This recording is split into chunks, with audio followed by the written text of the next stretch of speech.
Congratulations on the film. Thank you.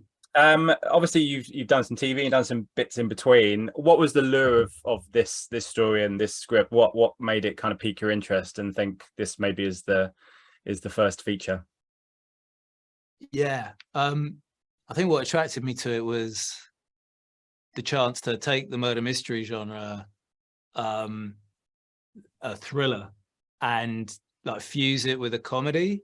And what Mark's script had done, before I even came on board, was really strike a great balance between those two things and not letting it drift into an out and out spoof or pastiche of the genre.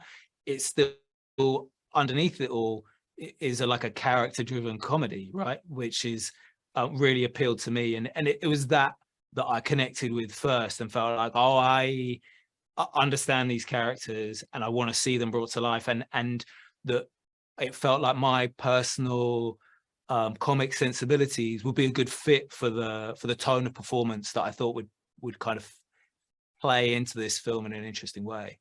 Yeah. Which did you find the comedy easier or the other stuff more difficult? Because I know sometimes people say comedy is quite a hard thing to direct. It's kind of like much more of a collaborative thing than maybe anything else because of timing and everything else in between. Yeah, I certainly enjoyed the mystery elements, because that was kind of new to me, I suppose. And there was fun about, the sequences that shift quite clearly into that more sort of dramatic mode were definitely kind of fun for me personally to shoot.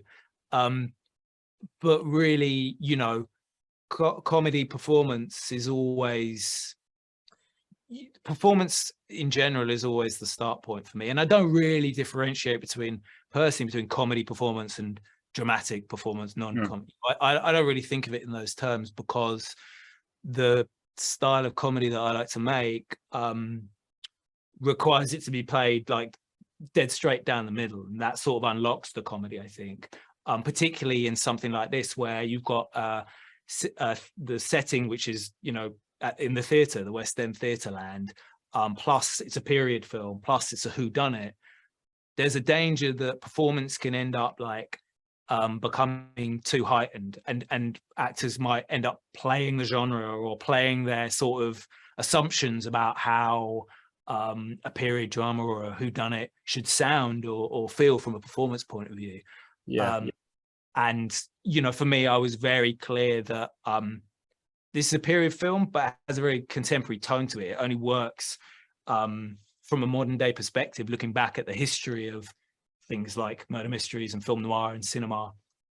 And so that it was clear that it was really important that it feel kind of period and modern at the same time.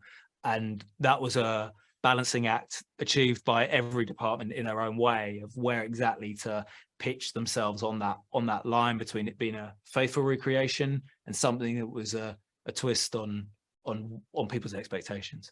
Yeah, and just finally, before my time wraps up, can you give me like a one word or a quick sentence summation of your incredible ensemble? Of the ensemble, it's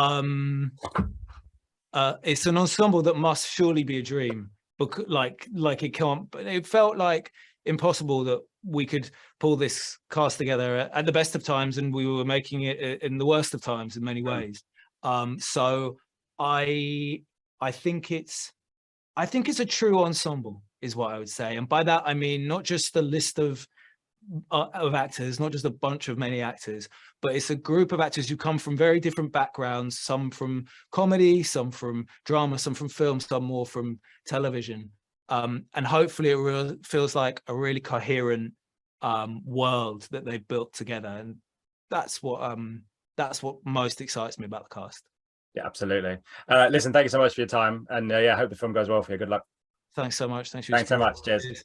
Ladies and gentlemen, you're watching Hey You Guys! Hey You Guys, huh? Hey You Guys. Is that from the Goonies? It is indeed, yes. Nice. Hey